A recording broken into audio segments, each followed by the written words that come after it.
Very good morning to all of you. स्वागत है आप सभी का एक बार फिर से सुबह 7 बजे चाय की चुस्कियों के साथ इस 20 मिनट शो में। आई होप आप सभी स्वस्थ होंगे।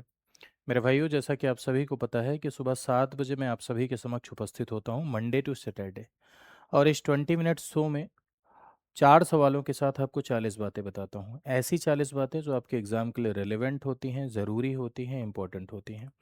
ऐसी बातें जो आगे चल के एग्ज़ाम में संभावित प्रश्नों के रूप में आपके समक्ष आ सकती हैं। मेरा उद्देश्य यही होता है आपकी प्रैक्टिस कराना, 4 सवालों के माध्यम से आपका रिवीजन कराना। थ्योरी क्लासेस के दौरान जो बातें आपने पढ़ी हैं लेकिन रिवीजन के अभाव में भूल गए हैं, उन्हें एक बार फिर से आपको रिवाइज कराना, ये मेरा ऑब्जेक्टिव होता है। आई होप आप सभी इस सेशन को एंजॉय करते होंगे।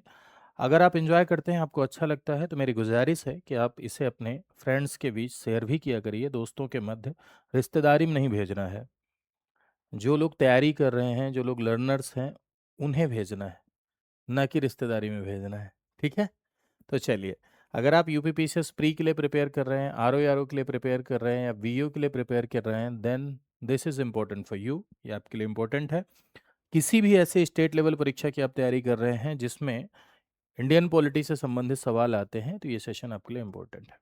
पहला सवाल आपका एनसीडब्ल्यू से रिलेटेड है कि नेशनल कमीशन फॉर वुमेन के संदर्भ में निम्नलिखित कथनों पर विचार कीजिए।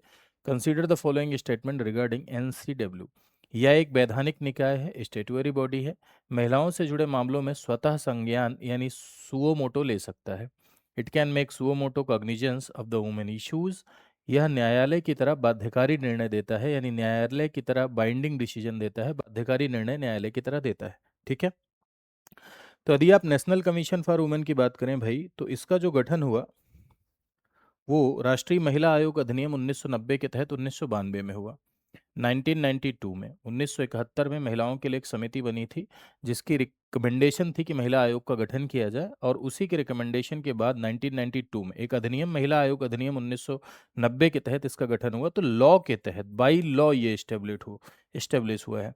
NCW, national commission for women, ये बाई लॉ एस्टेब्लिश हुआ है, यानी कानून के तहत स्थापित हुआ है, कानून के तहत एस्टेब्लिश हुआ है। इसीलिए इसे सांविधिक निकाय के तौर पर आप जानते हैं, यानी स्टेटुअरी बॉडी कहते हैं।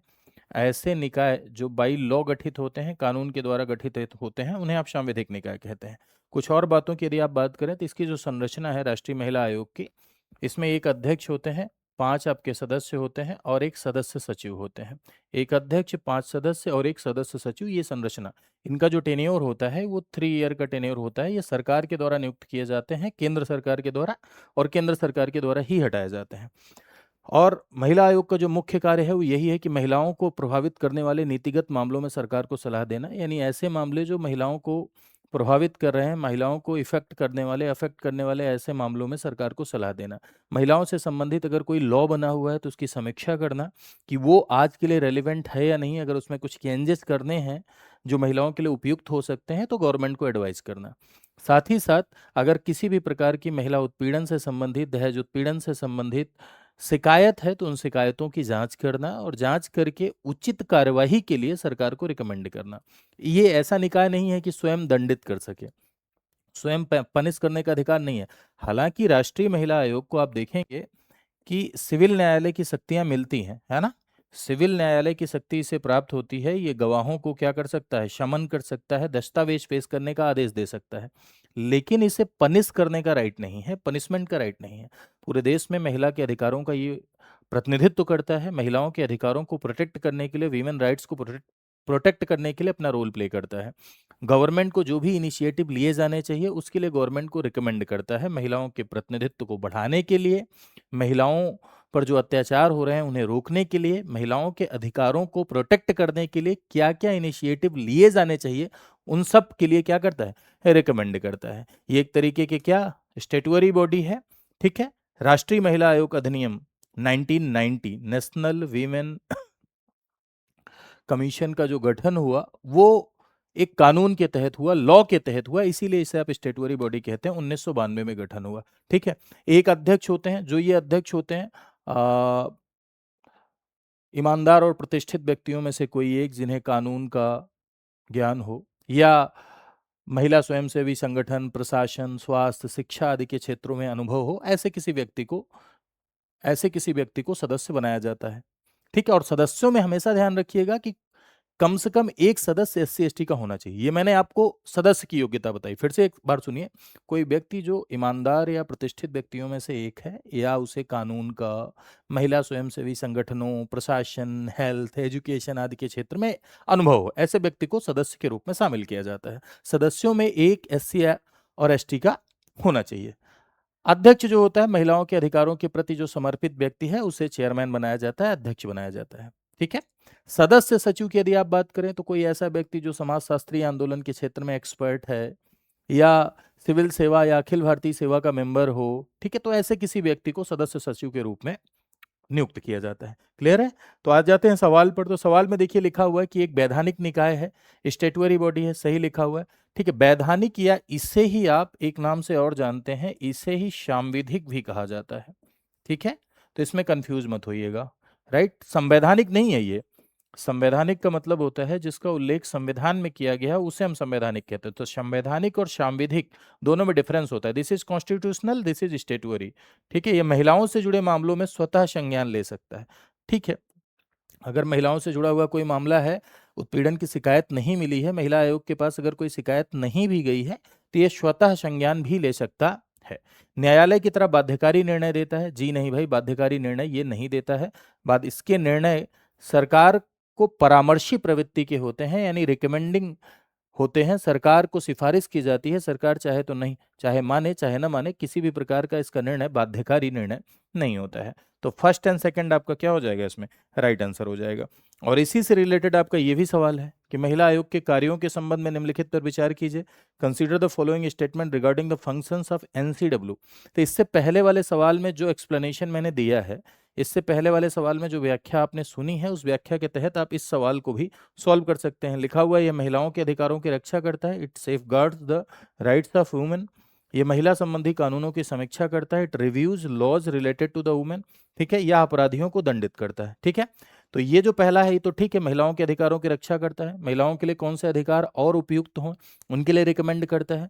अधिकारों का इम्प्लीमेंटेशन नहीं हो पा रहा है, तो कैसे इम्प्लीमेंटेशन हो सके, इसके लिए रिकमेंड करता है। ठीक है। साथ ही साथ संबंधित कानून, कोई भी महिला से संबंधित कानून है, चाहे वो डोमेस्टिक वायलेंस एक्ट हो, चाहे वो डाउरी प्रोहिबिशन एक्ट हो, तो संबंधित कानूनों की समीक्षा करता है। समीक्षा करके जो मेजर चेंजेस हो सकते हैं, जो जरूरी हैं, उनके लिए गवर्नमेंट को रिकमेंड करता है, सरकार को रिकमेंड करता है। तो ये भी सही है। अपराधियों को दंडित नहीं, सिविल न्यायालय की शक्तियां जरूर है, लेकिन पनिश करने का राइट इनके पास नहीं है। ये अपराधियों को दंडित नहीं कर सकता है, सिफारिश कर सकता है, गवर्नमेंट को कार्रवाई करने के लिए रिकमेंड कर सकता है, लेकिन दंडित नहीं कर सकता है। ठीक है। नेक्स्ट पर आते हैं। निम्नलिखित कथनों पर विचार कीजिए। Consider the following statement. पुट्टा Swami case 2017 ने निजता के अधिकार को मौलिक अधिकार घोषित किया। पहला स्टेटमेंट। दूसरा लिखा हुआ है, सुप्रीम कोर्ट ने इसे संविधान के अनुच्छेद 21 का अभिन्न हिस्सा माना। इस फैसले में 9 न्यायाधीशों की पीठ ने सर्वसम्मति से निर्णय दिया। 9 न्यायाधीशों की पीठ ने इसमें सर्वसम्मति से निर्णय दिया। ध्यान से पढ़िएगा और ध्यान से पढ़ के सवाल का जवाब दीजिएगा। देखो, आर्टिकल 21 अगर आप पढ़ें तो मेरे भाई आप ये जानते हैं कि आर्टिकल 21 एक लाइन लिखी हुई है आर्टिकल 21 में कि किसी व्यक्ति को उसकी प्राण और दैहिक स्वतंत्रता से, किसी व्यक्ति को उसकी प्राण और दैहिक स्वतंत्रता से तभी वंचित किया जा सकता है जब प्रोसीजर एस्टेब्लिश बाय लॉ हो, यानी विधि द्वारा स्थापित प्रक्रिया हो, कानून के द्वारा स्थापित प्रक्रिया हो, तभी किसी व्यक्ति को उसके जीवन से वंचित किया जा सकता है, अदरवाइज नहीं वंचित किया जा सकता है। सीधा सा कॉन्सेप्ट है ना। जीवन के अधिकार को प्रोटेक्ट करने का काम आर्टिकल 21 करता है। और आर्टिकल 21 में एक लाइन भले लिखी है, लेकिन आर्टिकल 21 की व्याख्या करते हुए ऑनरेबल सुप्रीम कोर्ट ने इसे बहुत व्यापकता प्रदान की। ऑनरेबल सुप्रीम कोर्ट ने आर्टिकल 21 की व्याख्या करते हुए यहां तक कहा कि किसी के जीवन को कानून द्वारा छीना जा सकता है, लेकिन कानून भी उचित होना चाहिए। मेनका गांधी केस में रिजनेबल होना चाहिए, यानी प्रोसीजर एस्टेब्लिश बाय लॉ और ड्यू प्रोसेस ऑफ लॉ दोनों का कॉन्सेप्ट है। यानी आर्टिकल 21 ये कहता है किसी के जीवन को तब तक नहीं छीना जा सकता जब तक कानून न हो और कानून भी उचित हो, तभी छीना जा सकता है किसी व्यक्ति के जीवन को। और आर्टिकल 21 की व्याख्या करते हुए ऑनरेबल सुप्रीम कोर्ट ने बहुत सारी चीजों को इसमें समाहित किया। जैसे निजता के अधिकार को भी इसमें शामिल किया। निजता का अधिकार, हथकड़ी लगाने के विरुद्ध अधिकार, आश्रय का अधिकार, छत का अधिकार, भोजन का अधिकार, स्वच्छ जल का अधिकार, स्वच्छ पर्यावरण का अधिकार, एमसी मेहता केस, विदेश यात्रा का अधिकार, मेनका गांधी केस, निजता का अधिकार, पुट्टा स्वामी केस, इंटरनेट का अधिकार, आजकल तो फैशन हो गया है, सब लपेट दो आर्टिकल 21 में। और आर्टिकल 21 में तो आपका फेवरेट वाला भी है। आपका फेवरेट वाला कौन सा? अपनी पसंद का ब्याह करने का अधिकार, अपनी पसंद की शादी करने का अधिकार भी इसमें क्या है, शामिल है।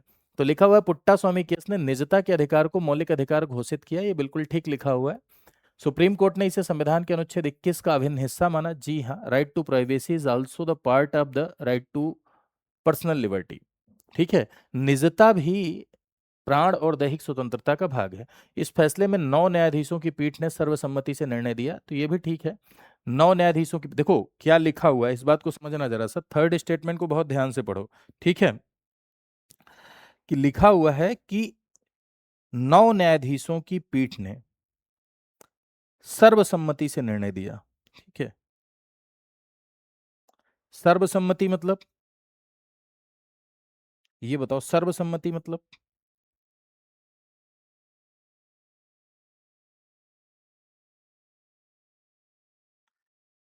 सर्वसम्मति मतलब सबकी सहमति। हमेशा इस बात को ध्यान रखिएगा कि कभी भी कोई केस अगर संवैधानिक मामलों से संबंधित है, ठीक है, कॉन्स्टिट्यूशनल मैटर से संबंधित कोई अगर केस है, तो मिनिमम 5 जजेज की बेंच वहां बनेगी ही बनेगी। कॉन्स्टिट्यूशनल मैटर्स और 143 के जो मैटर्स हैं, 143 के मामले और कॉन्स्टिट्यूशनल मैटर्स, इनमें हमेशा इस बात का ध्यान रखिएगा कि मिनिमम 5 जजेज की बेंच बनती है। और जजेज की बेंच हमेशा ऑड नंबर में बनती है, क्योंकि तीन, दो से भी फैसला, दो लोग अगर मान लो किसी फैसले पर असहमत है, तीन लोग सहमत है, तो तीन वाला जजमेंट होता है, तीन वाला माना जाता है। इसीलिए हमेशा ऑड नंबर में बेंच बनती है, विषम संख्या में बनती है। 5 जजेज की, 7 जजेज की, 9 जजेज की। यदि आप पुट्टा स्वामी केस की बात करें मेरे भाई, तो हमेशा ध्यान रखिए कि पुट्टा स्वामी केस एक ऐसा केस था जिसमें सर्वसम्मति से कोर्ट ने निर्णय दिया, यानी 9 के 9 जजेज ने निर्णय दिया। जैसे आपने केशवानंद भारती केस सुना होगा, तो केशवानंद भारती केस एक ऐसा केस है जिसमें सबसे ज्यादा जजेस की बेंच बनी थी। सबसे ज्यादा जजेस, 13 जजेस की बेंच बनी थी और 7-6 से डिसीजन आया था। गोलकनाथ केस में 11 जजेस की बेंच बनी थी, यहाँ 9 जजेस की बेंच है और सर्वसम्मति से निर्णय आया है। तो ये तीन का तीनों स्टेटमेंट आपका क्या हो जाएगा, सही हो जाएगा, राइट। चलो नेक्स्ट पर आते हैं। अगला कह रहा है निम्नलिखित कथनों पर विचार कीजिए। देखिए आपके स्क्रीन पर एक स्लाइड चल रही है कि नहीं चल रही है? आपकी स्क्रीन पर देखिए एक स्लाइड चल रही होगी जिसमें लिख रहा होगा एक नंबर। ठीक है, 928999। अभी क्लास खत्म नहीं हुई है, ये सुन लीजिए जरा। 9289996923, ये नंबर है हमारा काउंसलिंग टीम का। अगर आप पीसीएस की तैयारी के लिए काउंसलिंग लेना चाहते हैं, बैचेज के बारे में जानकारी लेना चाहते हैं, तो 9289996923 पर कॉल कर लीजिए और इसमें मेरा नाम बताइए कि मैं विपुल त्रिपाठी की क्लास से आया हूँ, मुझे बैचेज के बारे में जानकारी दे दीजिए। यदि आप किसी बैच में इनरोल करना चाहते हैं तो आप ये कोड भी लगा सकते हैं। हर फैकल्टी का अपना कोड होता है, मेरा भी है। आप जहाँ जिसका कोड लगाइए, इसमें कोई दिक्कत वाली बात नहीं है। बस आप कोड लगाते हैं तो इससे फैकल्टी के प्रति एक प्रेम जाहिर होता है। चाहे जिसका लगाइए इसमें, अगर आप नहीं लगाते हैं मेरा, तो इसका मतलब ये नहीं है कि मैं आपको उस श्रद्धा के साथ नहीं पढ़ाऊंगा, उस श्रद्धा के साथ आपके सवाल का जवाब नहीं दूंगा, पूरा सब कुछ रहेगा।